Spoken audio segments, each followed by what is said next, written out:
Movie शुरू होती है ऑर्बिटर 9 नामक स्पेसशिप के अंदर, जिसमें एक 20 साल की खूबसूरत लड़की एलेना अकेले सफर कर रही होती है। वो स्पेसशिप पृथ्वी से सेलेस्ट नामक ग्रह की यात्रा पे था। एलेना ने अपनी सारी जिंदगी बचपन से लेके अब तक उसी स्पेसशिप में गुजारी थी। ओवर पॉपुलेशन, ग्लोबल वार्मिंग और एयर पोल्यूशन के कारण वैज्ञानिक एक नए ग्रह की तलाश में थे, जहां पर इंसान पृथ्वी को छोड़कर वहां जाकर बस सके। इसीलिए वैज्ञानिकों ने एलेना को एक नए ग्रह सेलेस्ट की जांच के मिशन पे भेजा था। 20 साल का सफर तय करके एलेना अभी आधे रास्ते पे ही पहुंची थी। उसे सेलेस्ट ग्रह पहुंचने में अभी 20 साल का समय और था। शुरुआत में नवजात एलेना को उसके माता पिता द्वारा स्पेसशिप में लाया गया था और उन्होंने उसकी परवरिश स्पेसशिप में ही की थी। लेकिन 3 साल पहले स्पेसशिप में खराबी आने के कारण स्पेसशिप में ऑक्सीजन की मात्रा काफी कम रह गई थी। अब अगर वो तीनों स्पेसशिप में रहते तो ऑक्सीजन सिर्फ साल भर ही चल पाती। इसलिए एलेना के माता पिता ने उसे फाइनल गुड बाय कहे बिना ही चुपचाप स्पेसशिप से अंतरिक्ष में कूदकर अपनी जान दे दी, ताकि एलेना जिंदा रह सके। और अब अकेले एलेना के स्पेसशिप में रहने से ऑक्सीजन लगभग 3 से 4 साल तक चल जाएगी। और इन 3-4 साल के दौरान स्पेस में जगह जगह बने स्पेस स्टेशन से कोई इंजीनियर उसके स्पेसशिप तक मदद के लिए पहुंच जाएगा। और इस तरह एलेना ने पिछले 3 साल बिल्कुल अकेले उस स्पेसशिप में बिताए थे। फिर एक दिन स्पेसशिप में ऑक्सीजन लेवल घटते घटते सिर्फ 1% रह जाता है। स्पेसशिप के आर्टिफिशियल इंटेलिजेंस से एलेना को पता चलता है कि अगले 17 घंटे में एक इंजीनियर उसकी मदद के लिए पहुंच जाएगा। एलेना अपनी जिंदगी में अपने माता पिता के अलावा पहली बार किसी इंसान से मिलने वाली थी। कुछ घंटे बाद स्पेसशिप में अचानक इमरजेंसी अलार्म बजने लगता है और स्पेसशिप तेजी से हिलने लगता है। वो भागकर स्पेसशिप के कंट्रोल रूम में जाती है और पाती है कि एक स्पेस कैप्सूल उसके स्पेसशिप से अटैच हो रहा था। और फिर जैसे ही उसकी स्पेसशिप का दरवाजा खुलता है, उसके सामने प्रकट होता है उसी की उम्र का एक लड़का। एलेना ने अपनी पूरी जिंदगी में पहली बार किसी लड़के को देखा था। उसे देखते ही वो खो सी गई थी। वो एलेना को बताता है कि वो इंजीनियर है और उसके पास सिर्फ 50 घंटे हैं इस रिपेयर वर्क के लिए। इंजीनियर के पास एक मिनी रोबोट भी था। वो मिनी रोबोट फॉल्ट ढूंढने में इंजीनियर की मदद करता था। एलेना किसी न किसी बहाने से इंजीनियर के पास ही रहना चाहती थी, लेकिन इंजीनियर किसी कारणवश उसे टालने की कोशिश कर रहा था। एलेना इंजीनियर से उसका नाम पूछती है। इंजीनियर अपना नाम एलेक्स बताता है। एलेना उसे डिनर के लिए रुकने बोलती है। थोड़ी ना नुकर के बाद एलेक्स उसके साथ डिनर के लिए मान जाता है। एलेना काफी खुश हो जाती है। डिनर के बाद एलेक्स अपने काम पे लग जाता है। एलेक्स जब अपने काम के अंतिम चरण में था, तब एलेना एलेक्स के कमरे में जाकर उसकी चीजों को निहारती है। वहीं तब वो मिनी रोबोट से भी बात करती है। फिर रात में एलेक्स अपने कमरे में सो रहा होता है। तब एलेना दबे पांव एलेक्स के कमरे में प्रवेश करती है।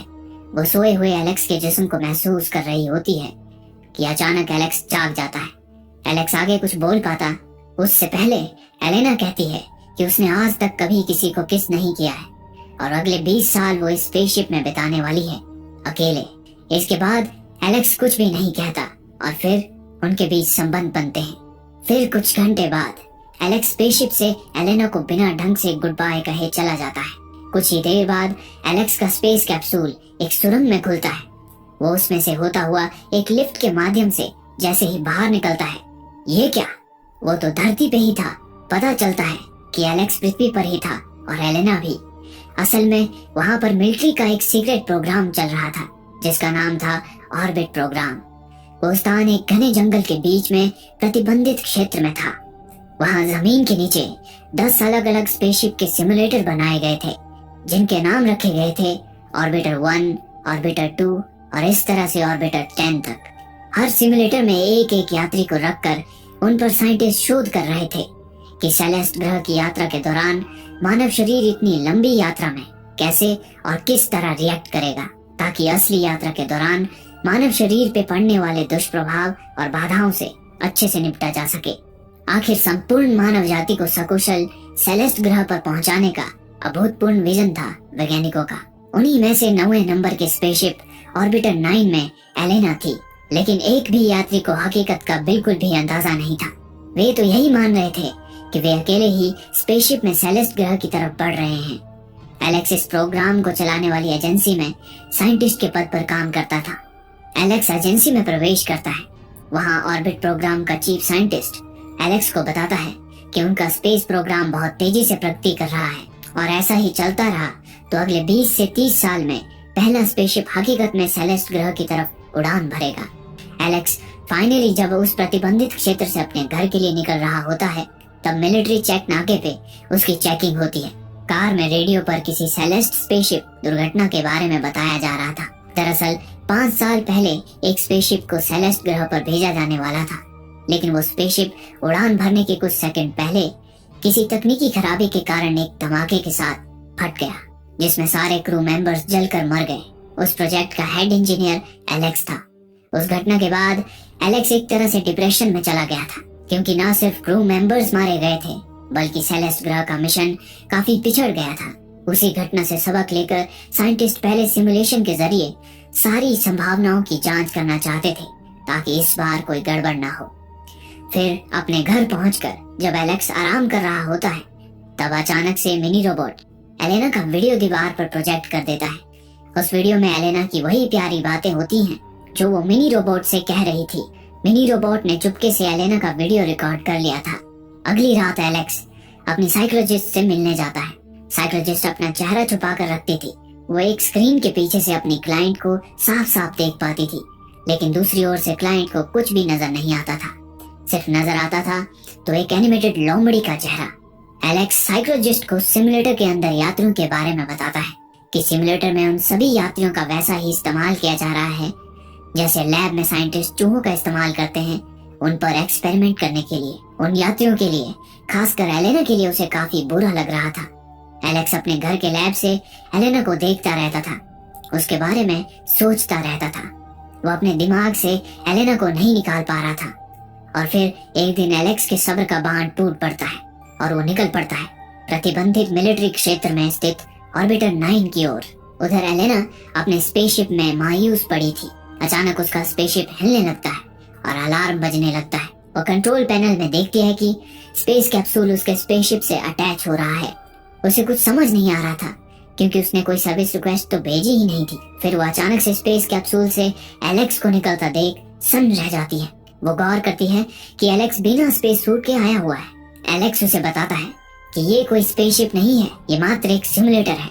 दरवाजे के उस पार पृथ्वी ही है। वो एलेना से कहता है कि उन्हें इसी वक्त वहाँ से निकलना होगा। एलेना को कुछ समझ नहीं आ रहा होता और वो घबराते हुए एलेक्स को वापस अपने स्पेस कैप्सूल में लौट जाने को बोलती है। इतना सुनते ही एलेक्स वहाँ लगे एक कैमरे को निकाल देता है। वो बताता है कि बचपन से लेकर अब तक उसकी रिकॉर्डिंग की जा रही थी। एलेना अब भी असमंजस में और डरी हुई थी, लेकिन वो एलेक्स की बात मान लेती है। वो एलेना की जगह मिनी रोबोट को सेट करके उसके ऊपर सारे प्लग्स लगा देता है, जिससे पहले की तरह ही एजेंसी को एलेना की हेल्थ रिपोर्ट मिलती रहे।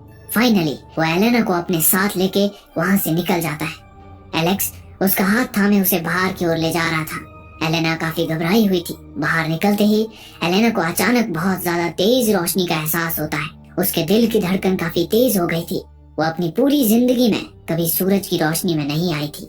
एलेक्स उसे अपने ट्रक के पीछे रखे एक बड़े बॉक्स में छुपा देता है और फिर उस बॉक्स को अपने स्पेस सूट से ढक देता है। मिलिट्री चेक नाके पे पहुंचने पर एक फौजी रेडिएशन डिटेक्टर से उसके ट्रक को स्कैन करने लगता है। वो जैसे ही ट्रक के पिछले हिस्से की तरफ बढ़ता है, डिटेक्टर के बीप की आवाज तेज हो जाती है। एलेक्स की जान सूख के उसके कंठ में आ गई थी। वो ट्रक भगाने की तैयारी में ही था कि तभी वो फौजी बताता है कि एलेक्स ने अपना स्पेस सूट बाहर ही छोड़ रखा है, इसलिए स्कैनर रेडिएशन पकड़ रहा है। फिर वो ट्रक का बॉक्स बिना चेक किए ही ट्रक को आगे जाने का सिग्नल दे देता है और एलेक्स तुरंत ही वहाँ से निकल लेता है। फिर वो एलेना को एक टीले पे ले जाकर बाहर निकालता है। वो एलेना को पूरे सिमुलेटर प्रोग्राम के बारे में बताता है। ये प्रोग्राम एलेना के जन्म से पहले से चल रहा है। वो ये भी बताता है कि ऑक्सीजन सप्लाई का फॉल्ट तो महज एक बहाना था। दरअसल वो तो स्पेसशिप में आर्टिफिशियल इंटेलिजेंस की तकनीकी जांच के लिए आया था। सब कुछ जानने के बाद एलेना अपने माँ बाप से मिलने की इच्छा जाहिर करती है। एलेक्स कहता है कि किसी को भी पता नहीं चलना चाहिए कि वो वहाँ से बाहर निकल आई है, खासकर उसके माँ बाप को जो मिलिट्री साइंटिस्ट हैं। उन्होंने अपनी आधी से ज्यादा जिंदगी इस प्रोजेक्ट को समर्पित कर दी है। उन लोगों में अपना परिवार ढूंढने की गलती वो हरगिज न करें, सिवाय निराशा के उसे कुछ भी हासिल नहीं होगा। फिर एलेक्स उसे अपने घर ले जाता है। वहाँ एलेना बहुत सी सामान्य दिखने वाली चीजों को अपनी जिंदगी में पहली बार देख रही होती है। वो बारिश क्या होती है उसे पहली बार महसूस करती है। अगले दिन एलेक्स एलेना को अपने घर में छोड़ काम पे चला जाता है। काम के बाद वो अपनी साइकोलॉजिस्ट को जाकर सच बताता है कि वो एलेना को अपने साथ बाहर निकाल लाया है। जब एलेक्स वहाँ से निकल रहा होता है तो साइकोलॉजिस्ट एलेक्स के सामने आ जाती है। वो उसे अपना पर्सनल फोन नंबर देती है ताकि अगर उसे कभी किसी मदद की जरूरत पड़े तो वो उसे कांटेक्ट कर सके। एलेक्स एलेना को अपने घर में बने लैब से दूसरे सिमुलेटर्स के लाइव वीडियोस दिखाता है। वो बताता है कि सिमुलेटर में कैमरे बेडरूम और बाथरूम में नहीं लगे हैं, सिर्फ कॉरिडोर और एंट्रेंस पे लगे हैं। एलेना पूछती है कि अगर एजेंसी ये देखेगी कि एलेना स्पेसशिप पर नहीं है, फिर एलेक्स बताता है कि वो उसका वीडियो वहीं घर से शूट करके उसे स्पेसशिप के वीडियो फीड के साथ मिक्स कर देगा। एलेक्स आगे उसे ये भी बताता है कि सिमुलेटर का दरवाजा किसी भी यात्री के लिए तभी खुलता है जब उसकी मौत हो जाती है। एक बार जो यात्री सिमुलेटर के अंदर गया उसकी यात्रा को किसी न किसी बहाने से बढ़ाते रहते हैं जब तक कि वो नेचुरली मर न जाए। यानी सिमुलेटर से मुक्ति मौत के बाद ही संभव है। ये ऑर्बिट प्रोग्राम ऐसे ही डिजाइन किया गया था। फिर एक दिन एलेना एलेक्स को अपनी पीठ पे उभरते दाग दिखाती है। एलेक्स उसे अपने एक डॉक्टर के पास ले जाता है। डॉक्टर उसे बताता है कि एलेना की स्किन बहुत ही ज्यादा कोमल है और सूरज की किरणें उसकी स्किन को डैमेज कर रही हैं। डॉक्टर के जोर देकर पूछने पर एलेक्स उसे एलेना का सच बता देता है। डॉक्टर उसे संभल कर रहने की हिदायत देता है। एक दिन एलेक्स की गैर हाजिरी में एलेना के हाथ एक गुप्त रिपोर्ट लग जाती है। उस रिपोर्ट से उसे पता चलता है कि दरअसल वो एक क्लोन है। वो सच की तह तक जाने का ठानती है और उसी रिपोर्ट की फाइल से अपने माँ बाप का एड्रेस निकाल कर एलेक्स को बिना बताए उनसे मिलने चली जाती है। वो फाइनली अपने माँ बाप से मिलती है। वे लोग उसे बताते हैं कि हाँ, एलेना एक क्लोन है, लेकिन वो किसी भी मामले में प्राकृतिक रूप से जन्मे इंसान से कम नहीं है, बल्कि कई मामलों में तो वो उनसे बेहतर है। इस बीच एलेना का पिता हथकड़ी लाकर एलेना को वहीं रेलिंग से बांध देता है। उसके बाद वो एजेंसी को फोन करने जा ही रहा होता है कि तभी पीछे से एलेना की माँ उसके सिर पे वार करके उसे बेहोश कर देती है। उधर घर पहुंचने पर एलेक्स एलेना को गायब पाता है और कमरे में बिखरी पड़ी रिपोर्ट को देख वो समझ आता है कि एलेना अपने माँ बाप से मिलने गई है। उधर एलेना को आजाद कर उसकी माँ उसे भागने के लिए कहती है। वो उसे बताती है कि होश में आते ही उसके पिता एजेंसी को एलेना के बारे में जरूर बता देंगे। अपनी माँ से विदा लेकर एलेना वहाँ से भाग जाती है। होश में आते ही एलेना के पिता एजेंसी को उसके भागने की इंफॉर्मेशन पहुँचा देता है। उधर एलेना एलेक्स के घर वापस पहुँच जाती है। फिर वे दोनों घर से भाग जाते हैं। उधर चीफ साइंटिस्ट कमांडो दोस्त के साथ एलेक्स के घर की ओर निकल पड़ता है। एलेक्स और एलेना साइकोलॉजिस्ट से मदद मांगने उसके ऑफिस पहुँच जाते हैं।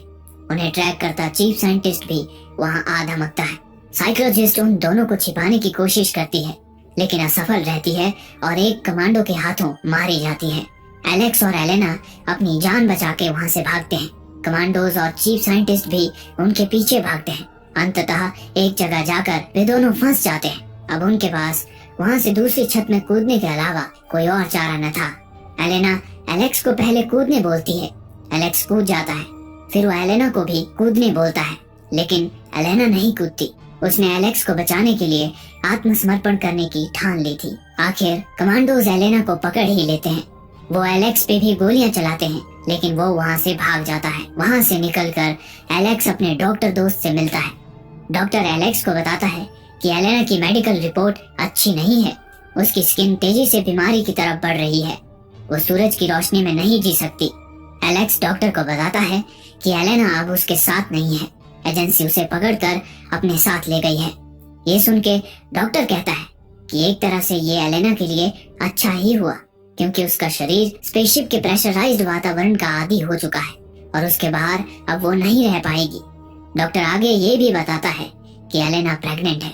उधर एजेंसी में चीफ साइंटिस्ट एलेना को बताता है कि अब वो उनके किसी काम की नहीं है, इसीलिए एजेंसी उसे खत्म करने वाली है।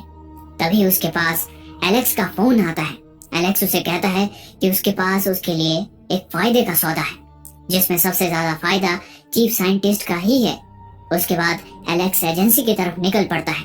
वहीं दूसरी तरफ एलेना को जहर का इंजेक्शन देने के लिए ले जाया जा रहा था, एलेक्स तेजी से मिलिट्री का चेक नाका तोड़ते हुए आगे बढ़ता है। सेना के जवान उस पर गोलियां चलाते हैं। एक गोली उसकी बाह पे आकर लगती है। तभी चीफ साइंटिस्ट वहां आकर सेना को एलेक्स पर गोली चलाने से रोकता है। उसके बाद वे लोग एलेक्स और एलेना को मिलवाते हैं। एक दूसरे को देख दोनों बहुत भावुक हो जाते हैं।